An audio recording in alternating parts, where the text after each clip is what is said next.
ओम हरि ओम श्री गुरुभ्यो नमः। हरि ओम। ओम शन्नो मित्र शं वरुणः शन्नो भवत्वर्यमा शन्न इन्द्रो बृहस्पतिः शन्नो विष्णुरुक्रमः। नमो ब्रह्मणे नमस्ते वायो त्वमेव प्रत्यक्षं ब्रह्मासि त्वमेव प्रत्यक्षं ब्रह्म वदिष्यामि ऋतं वदिष्यामि सत्यं वदिष्यामि तन्मामवतु तद्वक्तारमवतु अवतु माम् अवतु वक्तारम्। ओम शांति शांति शांति। ओम सहना भवतु सहनौ भुनक्तु सह वीर्यं करवावहै तेजस्विनावधीतमस्तु मा विद्विषावहै। ओम शांति शांति शांति। सदाशिवसमारम्भां शङ्कराचार्यमध्यमाम् अस्मदाचार्यपर्यन्तां वन्दे गुरुपरम्परां। श्रुतिस्मृतिपुराणानाम् आलयं करुणालयं नमामि भगवत्पादं शङ्करं लोकशङ्करं शङ्करं शङ्कराचार्यं केशवं बादरायणं सूत्रभाष्यकृतौ वन्दे भगवन्तौ पुनः पुनः। ईश्वरो गुरुरात्मेति मूर्तिभेदविभागिने व्योमवद्व्याप्तदेहाय दक्षिणामूर्तये नमः। निधये सर्वविद्यानां विशदे भवरोगिणां गुरवे सर्वलोकानां दक्षिणामूर्तये नमः। ओम नमः प्रणवार्थाय शुद्धज्ञानैकमूर्तये निर्मलाय प्रशान्ताय दक्षिणामूर्तये नमः। ओम नमः श्री शंकरानंद गुरुपादाम्बुजन्मने सविलास महामोह ग्राह ग्रासैक कर्मणे।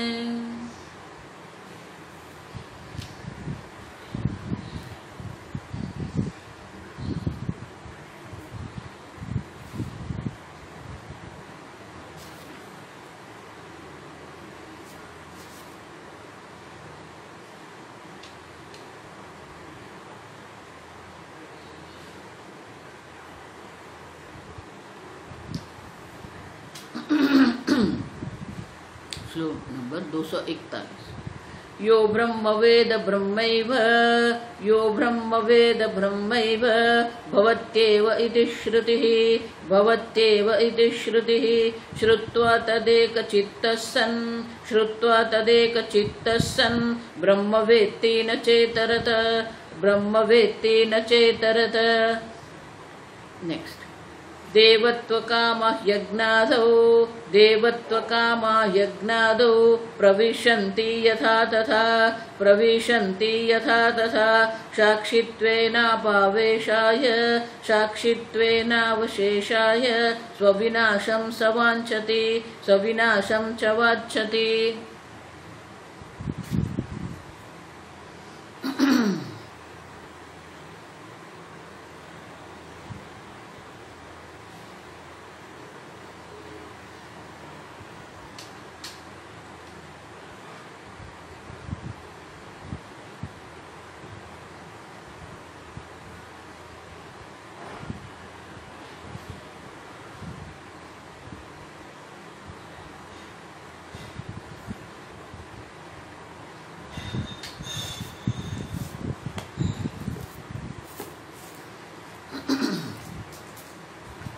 ब्रह्मवेद एव ब्रह्मैव भवति।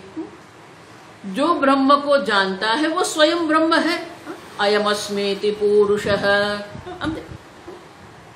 अयम ब्रह्म अस्मीति, मैं ये ब्रह्म स्वरूप हूं, वो जानता है। और इसलिए कहते हैं कि जो ब्रह्म को जानता है वो ब्रह्म स्वयं है। और इसीलिए आपको जो करना है वो क्या है? तदेक चित्त सन। अब एक चित्त एकाग्र होकर अपने ब्रह्म स्वरूप का चिंतन करें। वेत्ति न च इतरता, ब्रह्म से अन्य किसी की उनके दृष्टि है ही नहीं। अब और इसलिए कहते हैं कि ब्रह्म से अन्य कुछ वो जानता नहीं है, क्योंकि यहां जो कुछ है सब ब्रह्म मात्र है।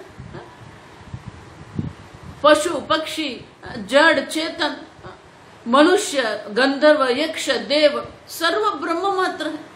और इसलिए कहते हैं वो अन्य का दर्शन करता ही नहीं है। लेकिन उसके लिए क्या करना पड़ेगा? एक चित्तः सन श्रुत्वा, शास्त्र श्रवण करने के बाद ये एक चित्त होकर ये निधिध्यासन करना है। जब निधिध्यासन करते हैं तो अपने ब्रह्म स्वरूप में अपनी निष्ठा हो जाती है। और इसलिए कहते हैं कि वो चिदाभास जो है, वो चिदाभास भी वो ब्रह्म स्वरूप में ही स्थित हो जाता है। तो बोले कि ये तो गड़बड़ हो गई। क्यों?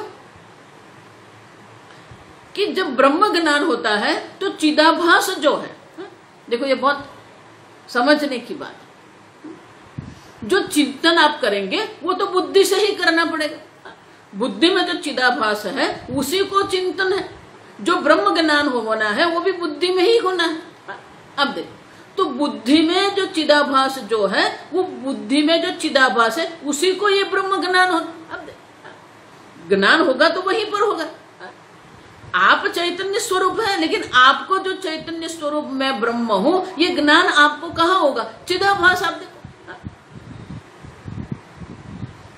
बुद्धि ग्राह्य मति मनसा एव इदम आप्तव्य। तो वो मन से ही हमें ये ब्रह्म ज्ञान प्राप्त होना है। लेकिन यह क्या होगा? जब चिदाभास जो है, जिसको हम बुद्धि कहते हैं, बुद्धि में जो चिदाभास है, बुद्धि और चिदाभास दोनों आप समझो ठीक से। अब वो चिदाभास जो है, वो जो बुद्धि है, जब उनको ब्रह्म ज्ञान का जो अनुभूति है, तो क्या होगा?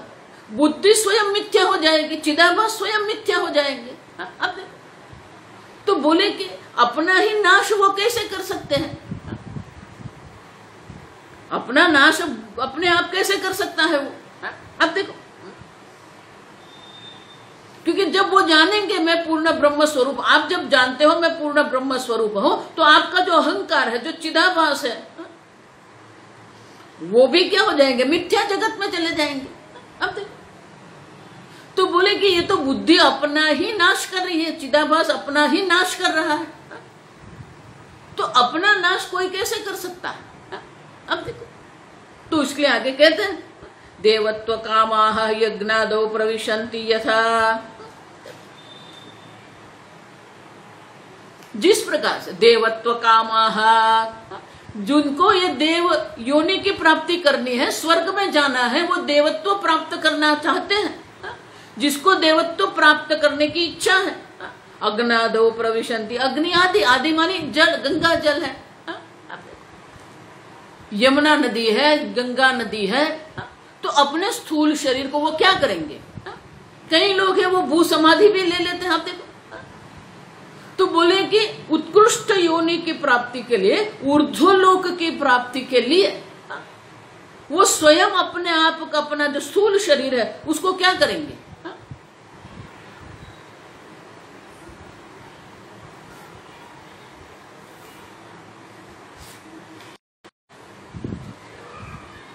We are not missing any shloka, understand?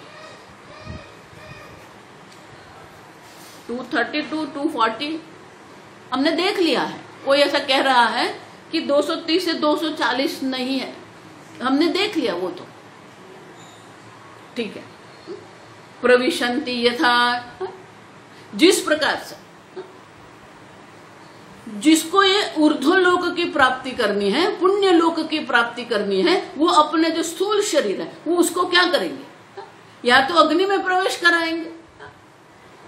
देखो शंकर दिग्विजय करके जो शंकराचार्य जी का जीवन चरित्र जिसमें है, विद्यारण्य मुनि ने ही लिखा है वो,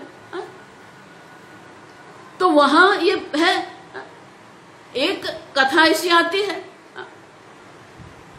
शंकराचार्य जी के पहले भगवान महावीर हो गए, भगवान बुद्ध हो गए, दोनों ने अपना अपना एक संप्रदाय बनाया है, जिसको बौद्ध संप्रदाय कहते हैं, जैन संप्रदाय। जैन संप्रदाय नास्तिक है, वो वेद को नहीं मानते हैं। बौद्ध संप्रदाय जो है वो भी नास्तिक, क्योंकि वो वेद को नहीं मानते हैं। आप समझो। तो वो जो बौद्ध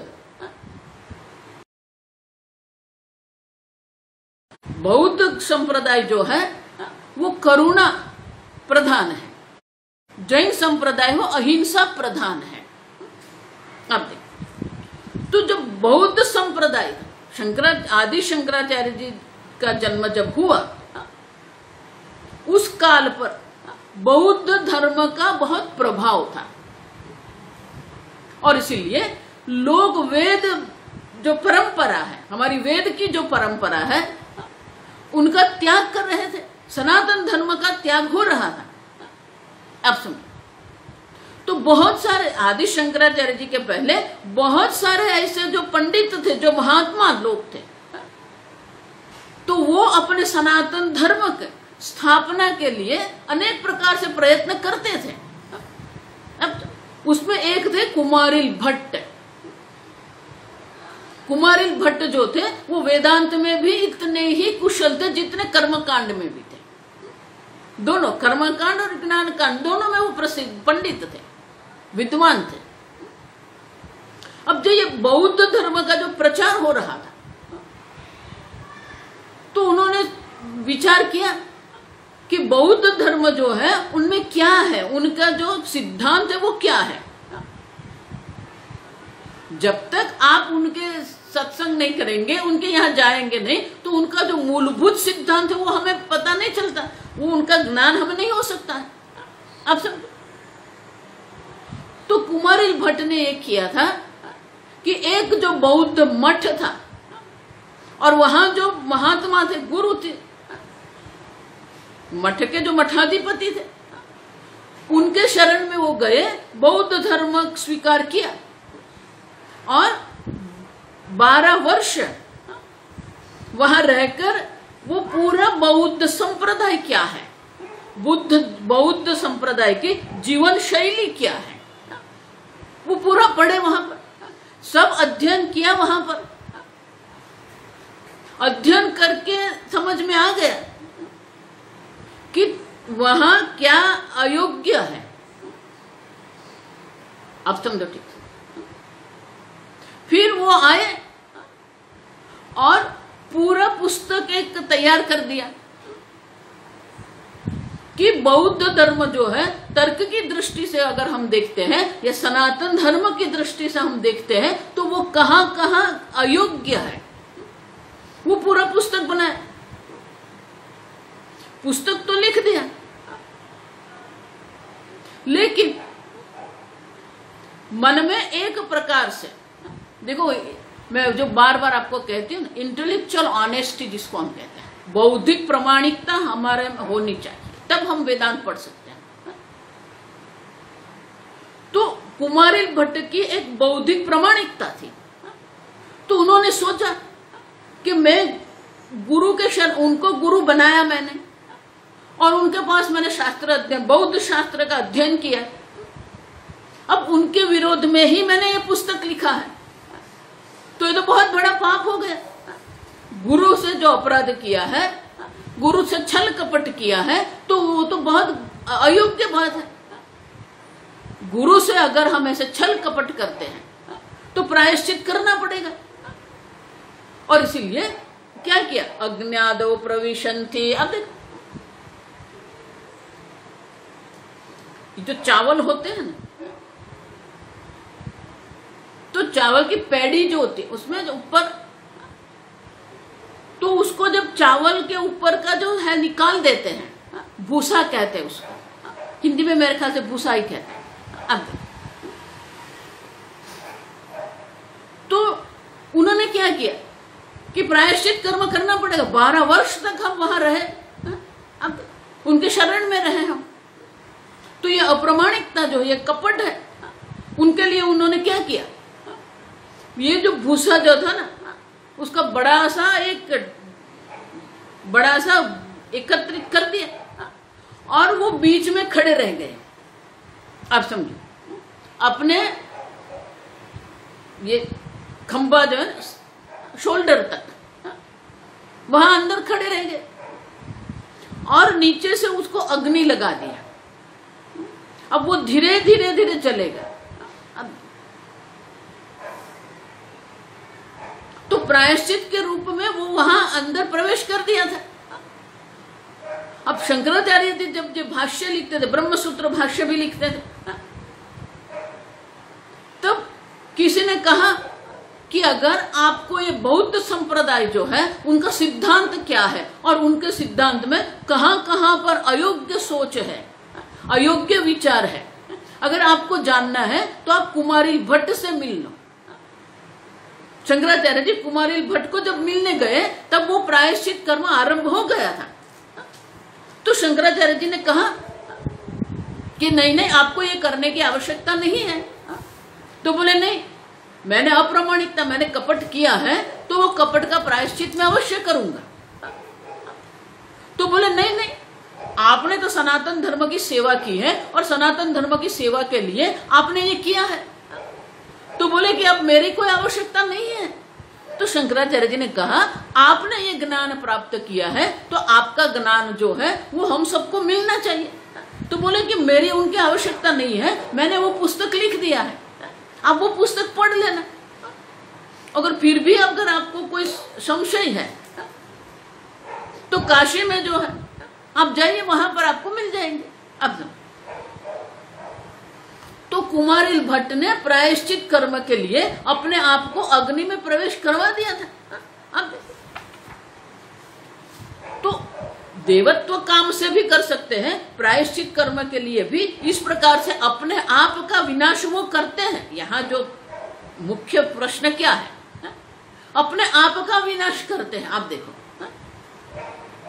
कोई देवत्व काम से करते हैं, कोई प्रायश्चित कर्म के लिए करते हैं। गंगादी में भी अपने शरीर को वो डाल देते, भू समाधि भी लेते हैं लोग। तो कहते हैं इस प्रकार से, जिस प्रकार से यथा देवत्व कामाः हि अज्ञादो प्रविशन्ति। ही माने कि लोक प्रसिद्ध, ही माने कि ही शब्द का अर्थ है कि ये कोई नई बात नहीं है, ये बहुत प्रसिद्ध बात है। आप सब तो कहे कि जिस प्रकार से ये करते उसी प्रकार से साक्षित्वेन अवशेषाय स्वविनाशम सवांछति। चिदाभास जो बुद्धि जो है वो अपने विनाश की इच्छा करता है। क्यों? साक्षित्वेन अवशेषाय, साक्षी रूप से अवशिष्ट रहने के लिए वो अपना ही नाश करते हैं। क्योंकि जो रहेगा वो क्या है? साक्षी चैतन्य, चिन्मात्रो हम सदाशिव। तो चिदाभास जो है अपना ही विनाश कर देते हैं अपने साक्षी स्वरूप में अवस्थित होने के लिए। आप जो है तो आपको अपने, देखो इसीलिए क्यों वेदांत सबको कठिन क्यों लगता है? क्योंकि आप अपने बारे में जो समझते हैं, आपका अपने बारे में जो ज्ञान है वो सबका आपको त्याग करना पड़ेगा, तब तो आप साक्षी चैतन्य में बैठ सकते हो, साक्षी चैतन्य में आपकी स्थिति हो सकती है। तो ये तो अपनी ही जो आइडेंटिटी जिसको कहते हैं, देखो अमेरिका में बहुत सारे जो लोग हैं उनको यही प्रश्न होता है। यहां भी आजकल जो देखे, जो आधुनिक जगत जो है, आधुनिक जो बौद्धिक जगत जो है, उन लोगों ने अपनी एक आइडेंटिटी बना के रखी है। अब जब वेदांत में आते हैं तो कहते हैं ये तो सब मिथ्या है। आप समझे? तो अपना ही नाश आपको करना है, आपके अपनी जो आइडेंटिटी है उनको छोड़ना है आपको, तब तक देवत्व काम। देखो इसलिए देवत्व काम क्यों कहा? देवत्व माने की दिव्यता, जो आपकी दिव्यता है, जो दिव्यता यहाँ जो आजकल जो डिवाइन चल रहा है वो नहीं, आप समझे? दिव्यता माने आप जो स्वप्रकाश चैतन्य स्वरूप है। तो अपने स्वप्रकाश स्वतः सिद्ध चैतन्य स्वरूप में अगर आपको निष्ठ होना है तो आपकी ये जितनी भी पहचान है वो सबका त्याग करना ही पड़ेगा। आप समझो। और इसलिए कहते हैं साक्षित्वेन अवशेषाय, साक्षी स्वरूप में अवशिष्ट रहने के लिए अपने स्व का नाश करना ही पड़ेगा। चिदाभास मानी कोई अलग व्यक्ति नहीं, आप ही है। आप समझो, बुद्धि में आपने आपके बारे में जो कुछ अभिप्राय बना के रखा है, सब अभिप्राय का आपको त्याग करना पड़ेगा। आप समझो, सब लोग अपने अपनी बुद्धि में अपने बारे में कुछ बना के बैठ गए हैं। मैं डॉक्टर हूं, मैं वकील हूं, मैं ये हूं, मैं वो हूं, मैं ये कर सकता हूं, मेरे पास इतनी सत्ता है, मेरे पास इतना धन है। आप देखो सब जगह पर ये मैं चलता ही रहता है। अब ये जो सब मैं है, अहम जो है, वो तब सबका त्याग करना पड़ेगा, तभी तो साक्षी रूप में आपका स्थिति होगी। अब सब तो एक प्रकार से ये स्वनाश ही है। आप समझो, एक प्रकार से आपका स्वनाश ही है ये, क्योंकि आप जो है वो सब आपको छोड़ना पड़ेगा। लेकिन वो किसके लिए है? देवत्व कामाहा। जिस प्रकार से ऊर्ध्वलोक की प्राप्ति के लिए, देवत्व की इच्छा के लिए, वो इच्छा की पूर्ति के लिए यहां स्थूल शरीर का त्याग हम करते हैं, उसी प्रकार से जिसको साक्षी स्वरूप में बैठना है, अपने साक्षी स्वरूप में स्थित होना है, उनको ये सब छोड़ना ही है। आप समझो ये। और इसलिए कहते हैं उनमें कोई नई बात नहीं है, और उसमें कोई, अगर आप देखो तो ये स्वनाश जो है, आप देखो ये नाश शब्द भी समझना पड़ेगा। अब देखो नाश किसको कहते हैं? णश अदर्शने। पाणिनि मुनि ये नस नहीं है, णस है, अण। तो णस अदर्शने मानी क्या है? अदर्शन होगा। नाश मानी कि संपूर्णतः जीरो नहीं हो जाता है, वो शून्य तो नहीं है वहां पर। हम लोग ऐसा कहते हैं कि भौतिक शास्त्र में कहा गया है किसी वस्तु का कभी भी नाश नहीं होता। वो कह रहे, हम कह रहे हैं। आप समझो, अव्यक्तादीनि भूतानि व्यक्त मध्यानि भारत अव्यक्त निधनान्येव। सब जो वस्तु है या तो व्यक्त अवस्था में होती है या अव्यक्त अवस्था में होती है। जो पहले व्यक्त था वो अव्यक्त अवस्था प्राप्त करता है, अव्यक्त अवस्था में से वो व्यक्त अवस्था प्राप्त करते, व्यक्त अवस्था से वो पुनः अव्यक्त अवस्था प्राप्त करते। यही तो जगत चक्र है, कोई नाश नहीं है। आप समझो, नाश जिस अर्थ में हम कहते हैं ना, जिस अर्थ में नाश शब्द को हम समझते हैं अन्य भाषा में, तो किसी भी वस्तु का तो नाश होता ही नहीं है। जिसको हम नाश कहते हैं वो क्या है? देखो ये शक्ति जो है ना, भौतिक शास्त्र में ये पढ़ाते थे हम कि शक्ति जो है, शक्ति एक समान है। शक्ति में न कुछ जुड़ता है न कुछ घटता है। शक्ति आप देखो संपूर्ण ब्रह्मांड में जो शक्ति है वो एक समान है, लेकिन होता क्या है? रूपांतर होता है। आप देखो शक्ति का रूपांतर होता है, एक रूप से दूसरे रूप में उनका रूपांतर हो जाता है, लेकिन शक्ति शक्ति रहती ही है। अब समझो,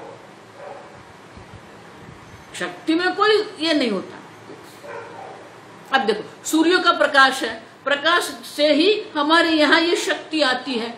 तो सूर्य का जो प्रकाश है वो सूर्य के प्रकाश को, सूर्य का प्रकाश की जो शक्ति है वो शक्ति का परिवर्तन करने के लिए, रूपांतर करने के लिए क्या है? वनस्पति है।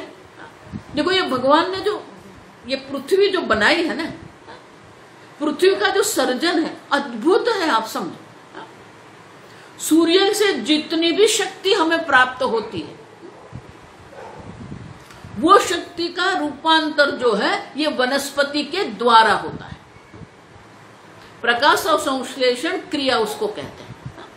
वो जो प्रकाश है वो प्रकाश को पकड़ के उनको शक्ति में परावर्तित कर देते हैं। अब देखो शर्करा उससे बनती है। अब तो इस प्रकार से जो सूर्य की शक्ति थी वो वनस्पति के रूप में एकत्रित होती है। अब वही वनस्पति से जंगल बनते हैं। अब जो जंगल बन गए, कभी ऐसा होता है कि धरती का भूकंप होता है तो पूरा का पूरा जो जंगल है वो जमीन में नीचे धंस जाता है। अब जो वनस्पति जो जमीन के अंदर गई है उसी से कोयला बनता है। कोयला अब देखो रूपांतर होता है ना। अब समझो वही कोयले जो होते हैं उसी को हम क्या करते हैं, थर्मल पावर स्टेशन में हम लाते हैं। वो कोयले को हम क्या करते हैं, उससे पानी गर्म करते हैं। पानी गर्म जो होता है, पानी की जो भाप होती है वो भाप से हम क्या करते हैं, टरबाइन चलता है। वो टरबाइन चलेगा और वो ऐसे चलता है कि वो विद्युत शक्ति उत्पन्न करते हैं। अब वही जो विद्युत शक्ति है वो आपके घर में आती है। वही विद्युत शक्ति जो है वो प्रकाश शक्ति में परिवर्तित होती है, जिसके कारण हम ये सब देख रहे हैं। अब तो सूर्य के प्रकाश से आरंभ करके वापस वो प्रकाश शक्ति में आ गया। बीच में बहुत सारा शक्ति का क्षय होता है, आप समझना। लेकिन शक्ति का नाश नहीं होता है, क्षय होता है लेकिन नाश नहीं होता है, रूपांतर होता है।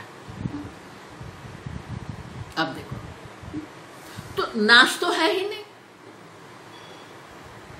एक देह से दूसरे देह में आप प्राप्त करते हैं, या तो फिर क्या है, साक्षित्वेन अवशेषाय। अब देखो बहुत सुंदर है ये। आपका पूर्णतः नाश नहीं है, चिदाभास का पूर्णतः नाश नहीं होता है। अब यहां जिस प्रकार से वो है वो उसका नाश हो जाता है। यहां स्थूल शरीर का नाश हो गया, लेकिन वो जो जीव है वहां जाके देवत्व प्राप्त करेगा। तो अपने स्थूल देह का यहां त्याग करते हैं और वहां देवत्व प्राप्ति करते हैं।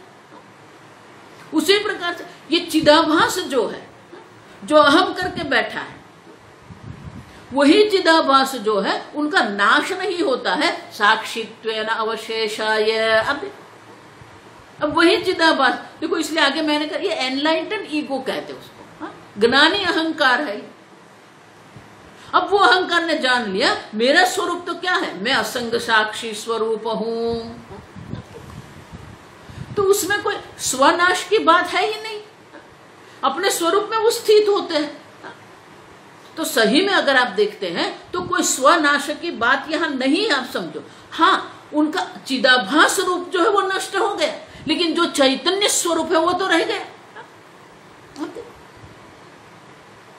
उसी प्रकार आप अपनी जो पहचान है वो पहचान का आप त्याग करते हैं, लेकिन आपकी जो योग्य स्वरूप, आपका जो योग्य स्वरूप है वो आपको प्राप्त होता है।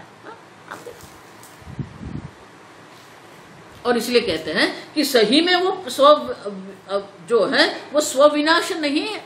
और अगर वो इच्छता भी स्वविनाशम वांछति तो ये तो अच्छा है। क्यों? साक्षित्वेन अवशेषाय। साक्षी स्वरूप में रहने के लिए वो अपने नाश का, चिदाभास के रूप में जो अपना स्वरूप है उनका त्याग वो कर देते हैं। तो ये तो सामने से इच्छा करते हैं नाश की, और साक्षी रूप में वो स्थित हो जाते हैं। और इसीलिए इस प्रकार से ब्रह्म ज्ञान से ही ये चिदाभास जो है वो मिथ्या बाधित हो जाता है, नाश होता है। माने कि जो चिदाभास है वो बाधित हो जाता है। तो अभी प्रश्न ये होता है कि अगर चिदाभास जो है वो चिदाभास का सही में नाश होता है, स्वनाश शब्द है ना यहाँ पर, तो बोले कि अगर चिदाभास का नाश हो गया तो फिर ज्ञानी ये जो व्यवहार करेंगे कैसे करेंगे? ज्ञानी जो व्यवहार करते हैं अगर चिदाभास की निवृत्ति ही हो गई, तो जब ब्रह्म ज्ञान होता है तो ये चिदाभास की भी निवृत्ति हो जाएगी।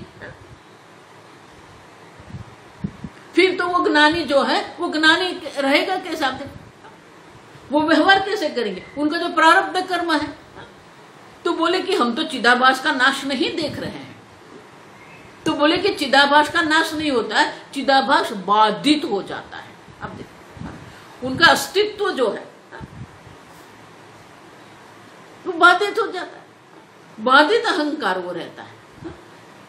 अहंकार का सही में नाश नहीं है, अहंकार बाधित स्वरूप से रहता है।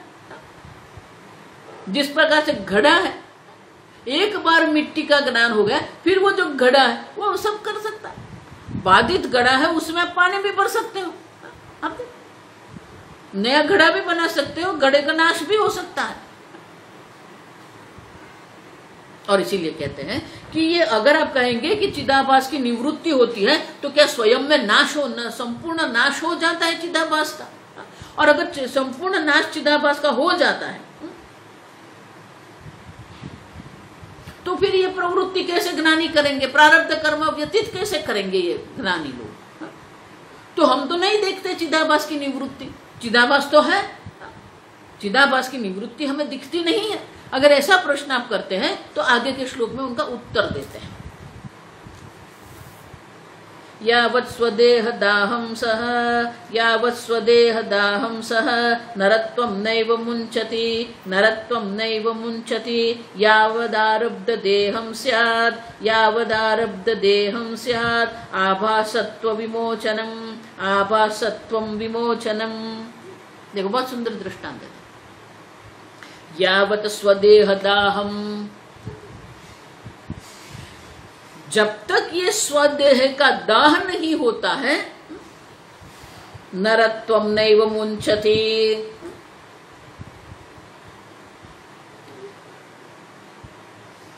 देह का नाश हो गया, जीव का तो नाश होता नहीं। आप देखो, लेकिन जो नरत्व है, मनुष्यत्व, वो छूट गया।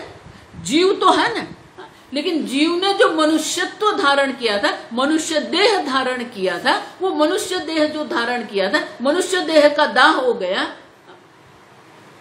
तो मनुष्य देह नहीं रहा, नरत्व नहीं रहा उनका। लेकिन वो तो है कि नहीं है?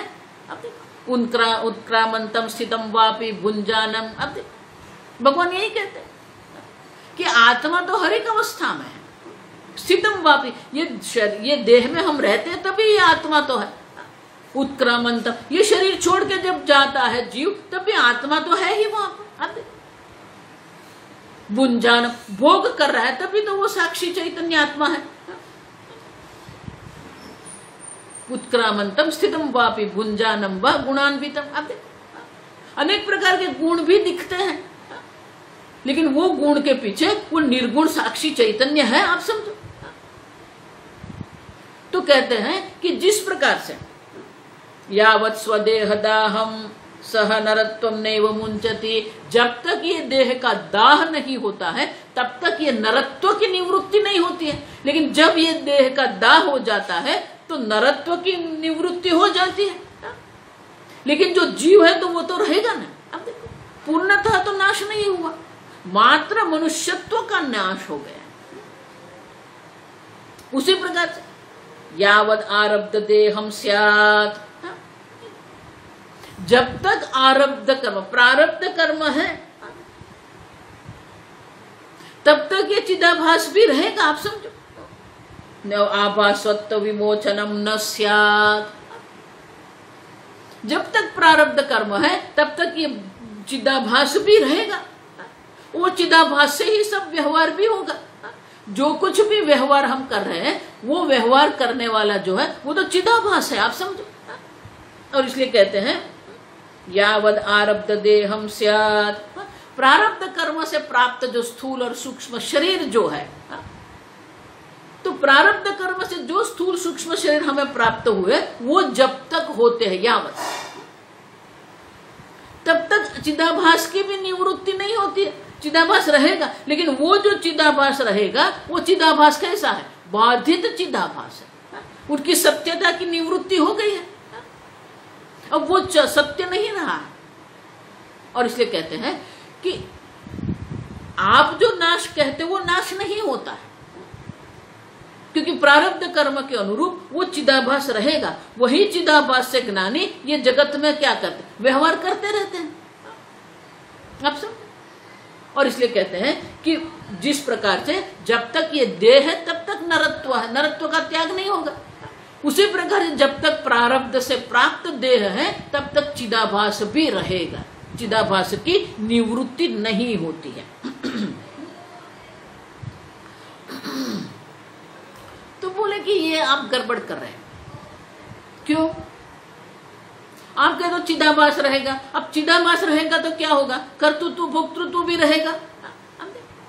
लेकिन ज्ञान तो यह है कि मैं अकर्ता अभोक्ता हूं, ज्ञान तो यह है कि मैं शरीर नहीं हूं, मैं देह नहीं। अब मैं देह नहीं हूं तो मैं मनुष्य भी नहीं हूं, जब मैं देह नहीं हूं तो कर्तृत्व भोक्तृत्व भी नहीं है। तो अगर आप कहेंगे कि प्रारब्ध कर्म के अनुरूप चिदाभास की निवृत्ति नहीं होती है, तो बोले कि अज्ञान की निवृत्ति होने के बाद भी ये मैं मनुष्य हूं, मैं करता हूं, मैं भोगता हूं, इस प्रकार का विपरीत ज्ञान जो होता रहेगा, तो बोले ये तो गड़बड़ हो गई। तो बोले वो जो ज्ञान है उनमें कोई दोष नहीं है। आप कैसे नहीं है, उनके लिए दृष्टांत देते आगे का। रज्जुज्ञानेऽपि कंपादिः, रज्जुज्ञानेऽपि कंपादिः, शनैरेव उपशाम्यते, शनैरेव उपशाम्यति, पुनर्मन्दान्धकारे सा रज्जुक्षिप्तोरगी भवेत्, रज्जुक्षिप्तोरगी भवेत्।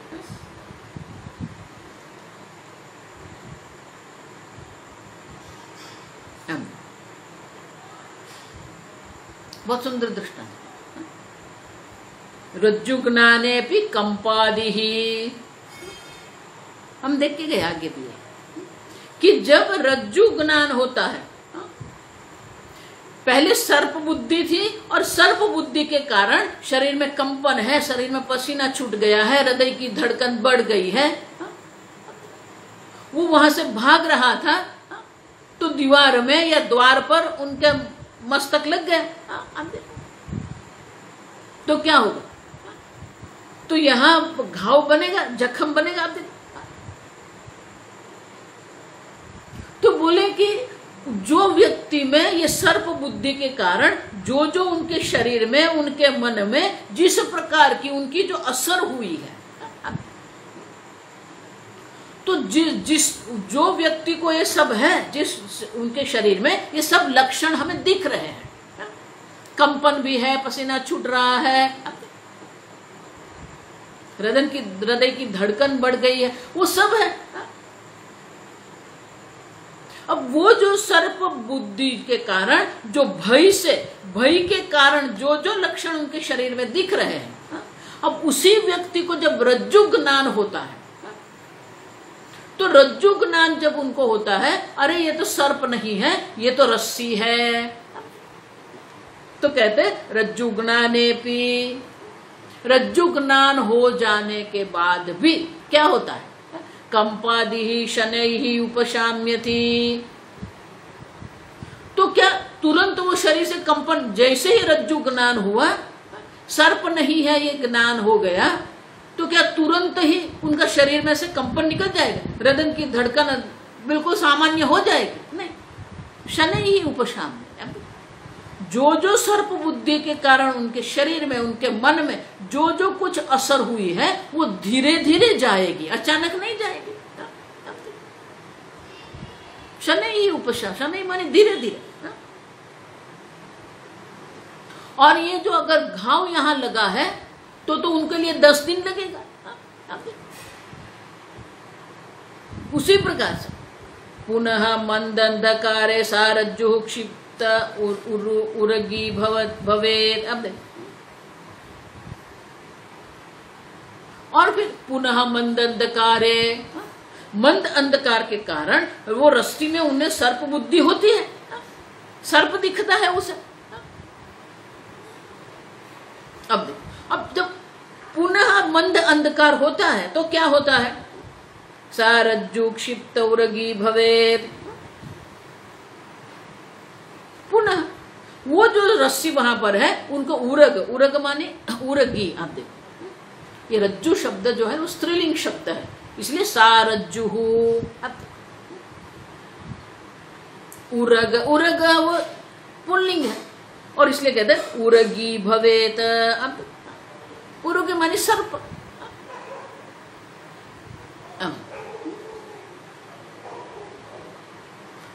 तो कहते हैं कि पुनः जब मंद अंधकार होता है तो फिर उनको वहां पर सर्प की प्रतीति होगी, सर्प जैसा दिखेगा, लेकिन उसमें सत्य बुद्धि उनकी नहीं रहती है।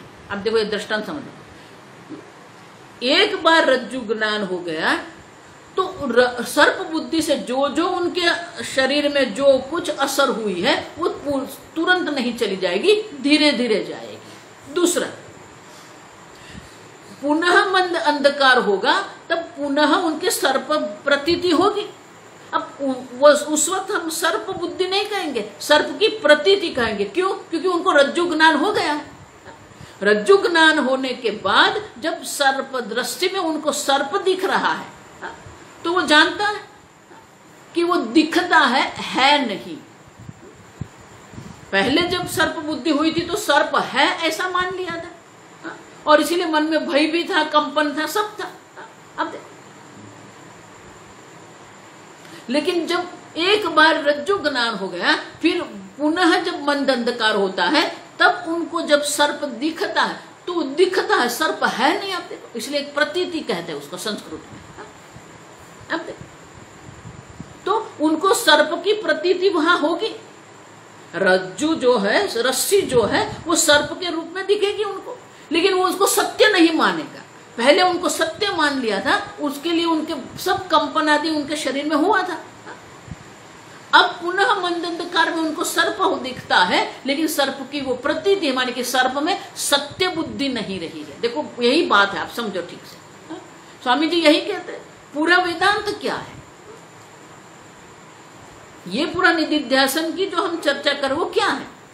जगत में जो सत्य बुद्धि करके हम बैठे हैं वो सत्य बुद्धि की निवृत्ति करनी है, जगत की निवृत्ति नहीं करनी है।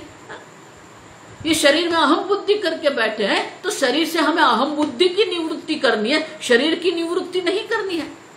अब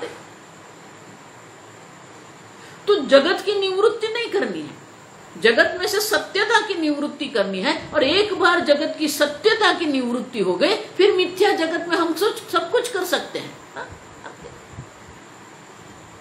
योगरतो वा भोगरतो वा संगरतो वा संग विहीन। आप देखो, कर्मण्य भी प्रवृत्तोपि नैव किंचित करोति सह लोक संग्रह में। देखो भगवान भी अनेक श्लोक में कहते हैं।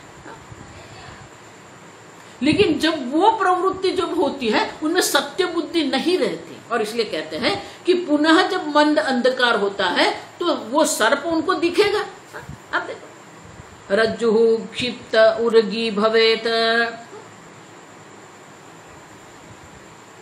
तो वो रस्सी है, पुनः वो सर्प के रूप में दिखेगी उनको, लेकिन अब सत्य बुद्धि नहीं रही है और इसलिए भले ही वो सर्प दिखता उनको। अब समझे? उसी प्रकार से आगे कहते हैं जो दृष्टांत है। अब वो दृष्टांत माने कि वो हम जो चिदाभास और प्रारब्ध की बात कर रहे हैं उनका वो दृष्टांत जो है उनका अर्थ अभी हम अगले श्लोक में दर्शाते। एवं आरब्ध भोगोपि शनैः शाम्यति नो हठात् भोग काले कदाचित्तु मर्त्योऽहमिति भासते।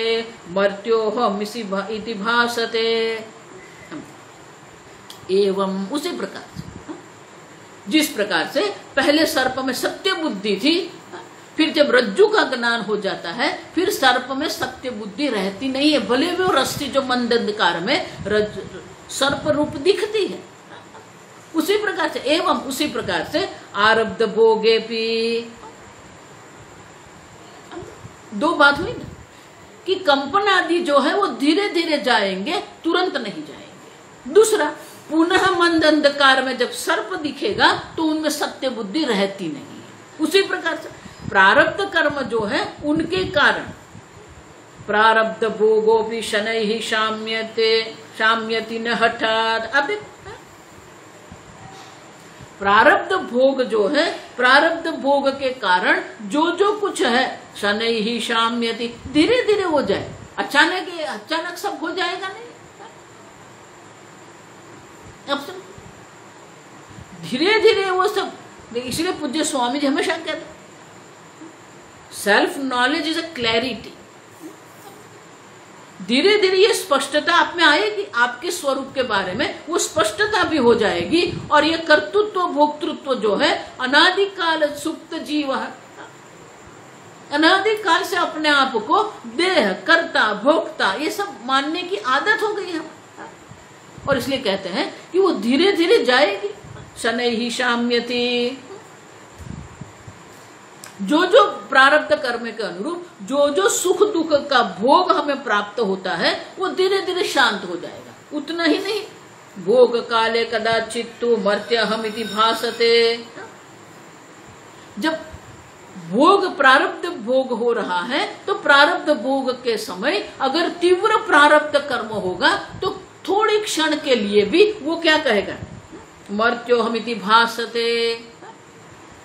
एक क्षण के लिए वो मान लेगा मैं मर्त्य हूं, लेकिन पुनः वो अपने ज्ञान में आ जाएगा। आप समझो, जिस प्रकार से पुनः मंद अंधकार में सर्प उनको दिख रहा है लेकिन सत्य बुद्धि सर्प में नहीं रहती है, उसी प्रकार से जो प्रारब्ध कर्म क्षय कर रहा है वो ज्ञानी के मन में भी कभी ये बात आ जाती है, कभी विक्षिप्त भी हो जाता है, उद्विग्न भी हो जाता है, लेकिन वो क्षणिक होता है, तुरंत वो अपने स्वरूप में आ जाते हैं। और इसलिए कहते हैं कि भोग काल कदाचित, कदाचित माने अगर भोग काल में ये बुद्धि भी उनकी हो जाए मैं मर्त्य हूं, आप देखो इति भासते, भासते माने बस ऐसे एक भाव मन में आ जाता है लेकिन तुरंत वो छूट भी जाता है, माने कि उनमें सत्य बुद्धि रहती नहीं है। देह में भी अहम बुद्धि हो सकती है, क्षणिक होती है, लेकिन वो सत्य बुद्धि नहीं रहेगी। अब देखो, अहम बुद्धि होने के बाद भी देह में सत्य बुद्धि उनकी नहीं रहती है। और इस प्रकार से चिदाभास की पूर्णतः निवृत्ति नहीं होती है, लेकिन चिदाभास की प्रतीति होती रहती है और उसमें से सत्य बुद्धि की निवृत्ति हो जाती है। और इसीलिए प्रारब्ध भोग काल में भी चिदाभास में अगर अहम बुद्धि भी रहेगी, देह में भी अगर अहम बुद्धि वो रहेगी तो वो क्षणिक के लिए होता है। और उनके मन में ये भाव भी है, आप समझो, कि ये सब प्रतीति मात्र है, दिखता है नहीं।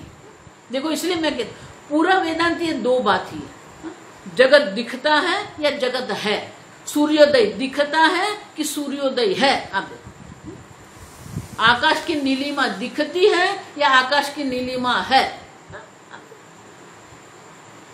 कहेंगे तो वो क्या है, अज्ञान है।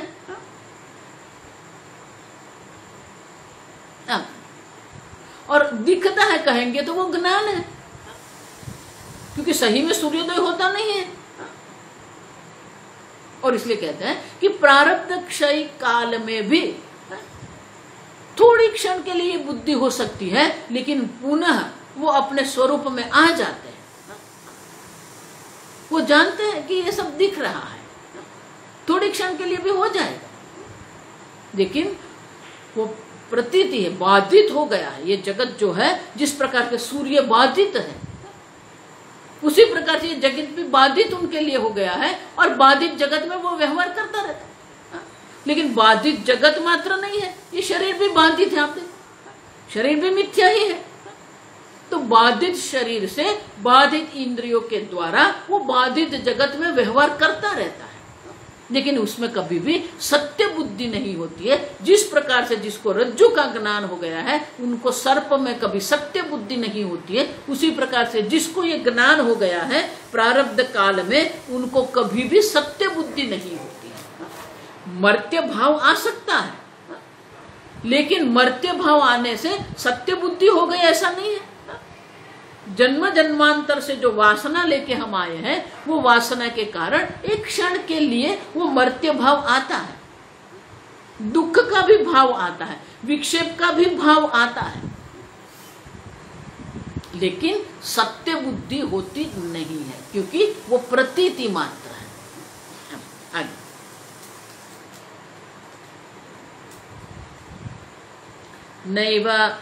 नैतावतापराधेन तत्त्वज्ञानं विनश्यति जीवन मुक्तिव्रतं नेदं किन्तु वस्तुस्थितिः खलु। अब अगर हो भी गया, आप देखो, अगर उनमें मनुष्य बुद्धि भी हो गई, दुख की बुद्धि भी हो गई, तो भारती तीर्थ मुनि कहते हैं उसमें कोई बड़ा अपराध नहीं होता है। अब देखो, न एतावत् अपराधेन, और ऐसा अगर अपराध हुआ भी है, अपराध हुआ माने कि मनुष्य बुद्धि हो भी गई उनके, तत्वज्ञानम न विनश्यते, उनका जो तत्व ज्ञान है, तत्व ज्ञान का नाश नहीं होता है। आप समझो, प्रारब्ध कर्म के अनुरूप उनके मन में वो वासना बन सकती है। तो प्रारब्ध कर्म के अनुरूप उनके मन में अगर वासना भी बन गई तीव्र प्रारब्ध के कारण, तो उसके कारण क्या उसका तत्व ज्ञान नष्ट हो गया? नहीं, तत्व ज्ञान तो वही का वही रहेगा। आप समझ रहे, जिस प्रकार से एक बार रज्जु का ज्ञान हो गया है, फिर सर्प दिखे तो भी वो जानता है कि वो रस्सी है। उसी प्रकार से भारती तीर्थ मुनि कहते हैं कि अगर उसको मनुष्य बुद्धि हो भी गई, दुख की बुद्धि होगी भी गई, अहंकार भी उनको आ गया, आप समझो, तो उनका अहंकार भी आ सकता है, उनके मनुष्यत्व भी हो सकता है, लेकिन उनके तत्व ज्ञान का कभी भी नाश नहीं होता है। आप समझो, इसीलिए भगवान कहते हैं ऐसा ब्राह्मी स्थिति प्राप्त न मुह्यति जन्तव। एक बार जिसकी ब्राह्मी स्थिति हो गई ना, उनका कभी भी नाश नहीं होता। और इसलिए कहते हैं कि तत्वज्ञान न विनश्यति, उनके तत्वज्ञान का नाश नहीं होता है। तो बोले कि ऐसा कोई अपराध भी है? तो जीवन मुक्ति व्रतम न इदम, तो बोले कि जीवन मुक्ति के लिए व्रत जो है, यानी जीवन मुक्ति का जो जीवन शैली जो है, उनको इससे कोई संबंध नहीं है। हम किसी को जीवन मुक्त जब हम कहते हैं, तो जीवन मुक्त किस दृष्टि से कहते हैं? उनके शरीर की दृष्टि से कहते हैं, उनके भोग की दृष्टि से कहते हैं? वो जीवन मुक्त है जब हम कहते हैं तो किस दृष्टि से कहते हैं? प्रारब्ध कर्म का जो भोग हो रहा है, उनकी दृष्टि से हम उसको जीवन मुक्त कहते हैं? नहीं।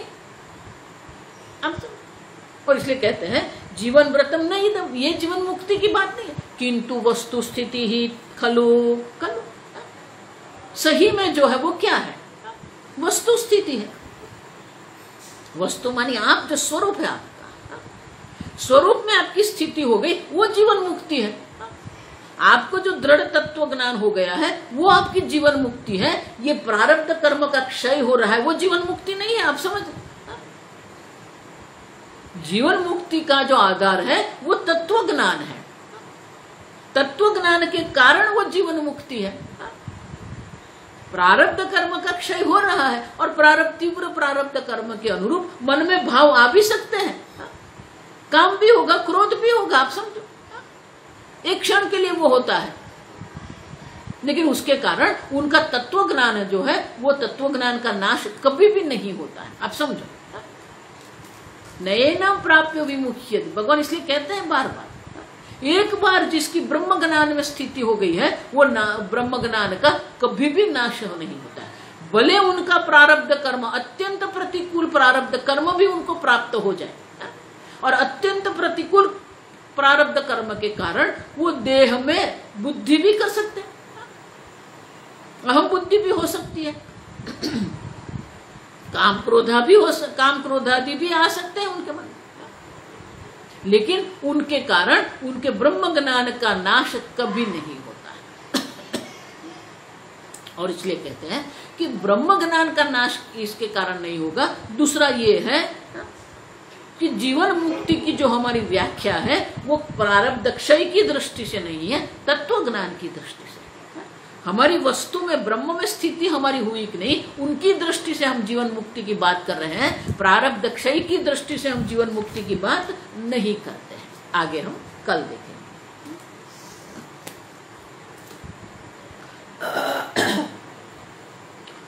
ॐ स्वस्ति प्रजाभ्यः परिपालयन्तां न्यायेन मार्गेण महीं महिषाः गोब्राह्मणेभ्यः शुभमस्तु नित्यं लोकाः समस्ताः सुखिनो भवन्तु काले वर्षतु पर्जन्यः पृथिवी सस्यशालिनी देशोऽयं क्षोभरहितः ब्राह्मणाः सन्तु निर्भयाः ॐ सर्वेषां स्वस्तिर्भवतु सर्वेषां शान्तिर्भवतु सर्वेषां पूर्णं भवतु सर्वेषां मङ्गलं भवतु सर्वे भवन्तु सुखिनः सर्वे सन्तु निरामयाः सर्वे भद्राणि पश्यन्तु मा कश्चित् दुःखभाग् भवेत् असतो मा सद्गमय तमसो मा ज्योतिर्गमय मृत्योर्मा अमृतङ्गमय ॐ पूर्णमदः पूर्णमिदं पूर्णात् पूर्णमुदच्यते पूर्णस्य पूर्णमादाय पूर्णमेवावशिष्यते ॐ शान्ति शान्ति शान्तिः हरिः ॐ श्रीगुरुभ्यो नमः हरिः ॐ।